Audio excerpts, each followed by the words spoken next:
Bekicot, taksonomi, morfologi, jenis, habitat, makanan dan reproduksi. Halo teman-teman, kita akan masuk ke bagian part 2. 5. Reproduksi usia dewasa bekicot ditandai dengan ukuran cangkang yang dimiliki. Pada saat ukuran cangkang bekicot sudah mencapai 60 mm, maka kondisinya sudah mampu untuk melakukan perkawinan. Akan tetapi untuk memiliki kondisi seksual yang benar-benar matang harus menunggu hingga ukuran cangkangnya mencapai 80 mm. Bekicot merupakan binatang yang masuk dalam kelompok hermafrodite atau memiliki organ reproduksi berubah satu. Artinya kelamin jantan berupa sperma dan kelamin betina berupa ovarium terdapat sekaligus pada satu tubuh. Hal ini mengakibatkan bekicot tidak bisa dibedakan antara betina dan jantan. Namun perlu diketahui jika sperma yang dihasilkan seekor bekicot tidak bisa membuahi ovariumnya sendiri. Oleh sebab itu, binatang ini juga membutuhkan perkawinan dengan bekicot lain untuk berkembang biak agar terjadi pertukaran sperma dan sel telur pada kegiatan yang disebut sebagai tahap kopulasi. Apabila proses perkawinan berhasil, maka bekicot yang berperan sebagai betina akan bertelur. Biasanya bekicot mengeluarkan telurnya di tanah. Tidak jarang telur-telur tersebut menempel pada cacing tanah. Telur-telur tersebut akan menetas setelah beberapa pekan dan menghasilkan bekicot kecil yang sudah memiliki bakal cangkang. Bekicot yang baru lahir tersebut juga sudah memiliki kemampuan untuk merayap atau berjalan. Bayi bekicot yang menetas di tanah biasanya akan merayap naik ke batang pohon ataupun dedaunan. Kondisi ini menjadi kelebihan, sebab mereka harus hidup sendiri tanpa bantuan induknya. Dalam sekali reproduksi bekicot dapat menghasilkan jumlah telur antara 100 sampai 300 butir. Ukuran telur ini pun berbeda-beda dengan kisaran rata-rata panjang 6,3 mm, lebar 5,6 mm, dan diameternya mulai dari 4,5 hingga 5,5 mm. Jumlah telur yang dihasilkan oleh binatang ini sangat dipengaruhi oleh lingkungannya. Meski begitu tidak semua telur tersebut akan menetas, sebagian memiliki kemungkinan untuk gagal menetas. Sebagian telur yang dilepaskan kemungkinan akan gagal menetas apabila kondisi lingkungannya tidak mendukung. Dalam 1 tahun bekicot dapat bertelur sebanyak 4-3 kali. Salah satu faktor penting yang berpengaruh terhadap perkembangbiakan bekicot adalah curah hujan. Bahkan beberapa peneliti menyatakan bahwa musim hujan menjadi penanda masa perkawinan bekicot. Sebab ketika musim hujan jumlah perkawinan akan meningkat, sedangkan pada musim kemarau jumlahnya hanya sedikit bahkan nyaris tidak ada.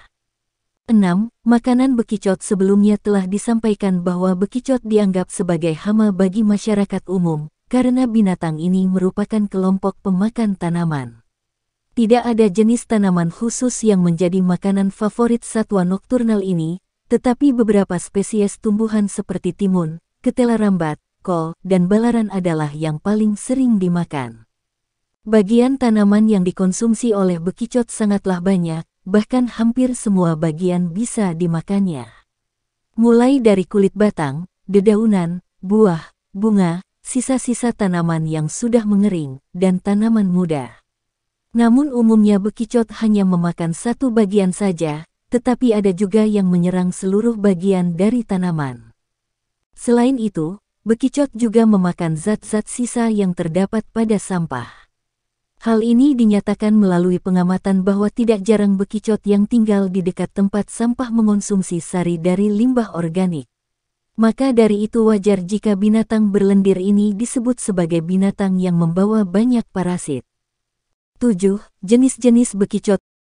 Bekicot terdiri atas beberapa jenis yang berasal dari 2 genus, yaitu Achatina dan Helix. Adapun bekicot spesies Achatina fulica terbagi atas 3 subspesies, yaitu Achatina fulica ridatzi, Achatina fulica sinistrosa, dan Achatina fulica umbilicata.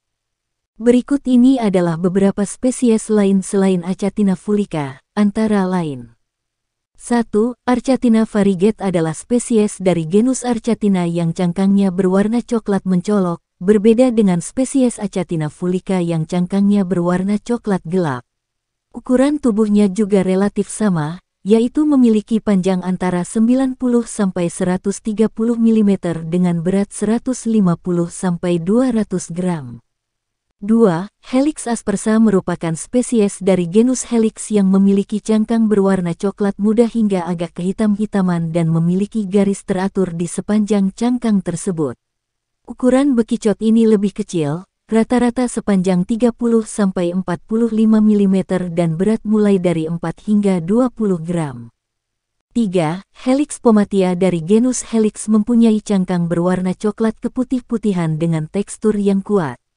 Sama dengan saudaranya, spesies ini juga memiliki tubuh kecil atau hanya sepanjang 40 sampai 45 mm dengan berat badan antara 15 hingga 25 gram.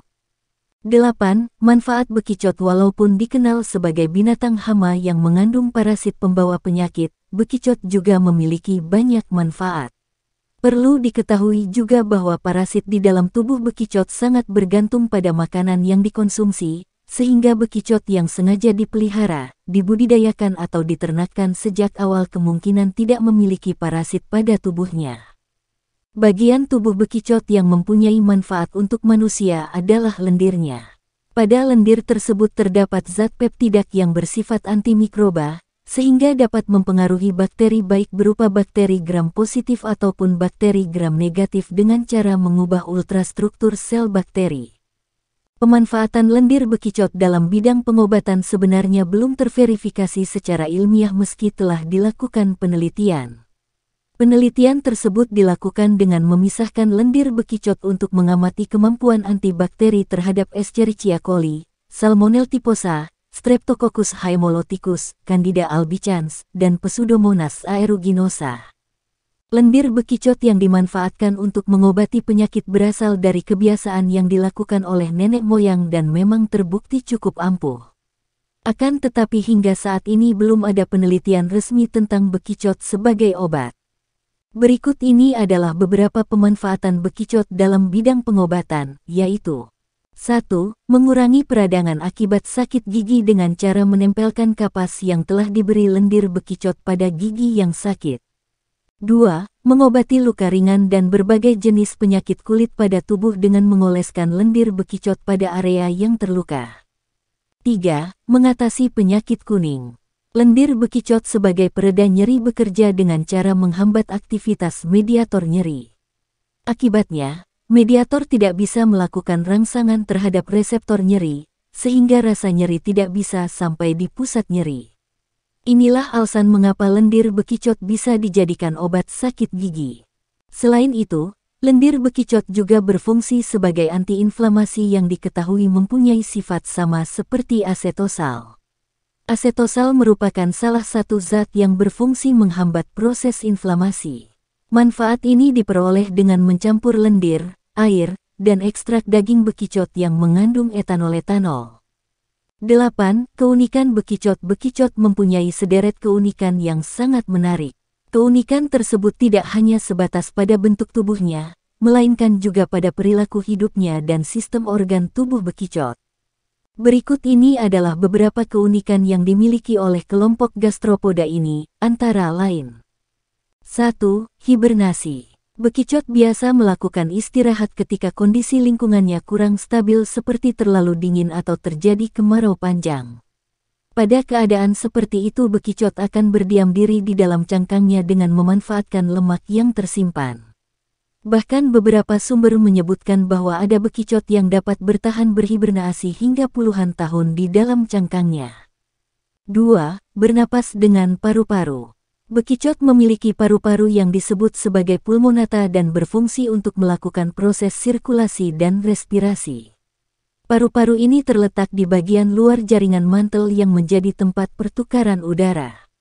Darah dan udara yang ada di dalam paru-paru akan dipompa oleh jantung melalui arteri yang ada pada organ dalam, kepala, dan kaki. 3. Bekicot memanfaatkan ginjal untuk menjalankan sistem ekskresi atau pembuangan zat sisa dari dalam tubuh. Zat-zat terlebih dahulu akan disaring di dalam ginjal, lalu sisanya akan dikeluarkan melalui ruang mantel. 4. Memiliki hati yang letaknya berdekatan dengan kelenjar ludah di bagian kanan dan kiri tembolok. Hati tersebut langsung terhubung dengan lambung yang letaknya tepat di bagian atas rumah atau cangkang. Baiklah teman-teman, inilah sekilas ilmu pengetahuan tentang manfaat dari hewan atau binatang bekicot. Teruslah bersama dengan channel ini, agar tetap menerima berbagai informasi terbaru dari kami. Jangan lupa tekan tombol subscribe, acungkan jempol, dan berilah komentar dan saran untuk channel ini.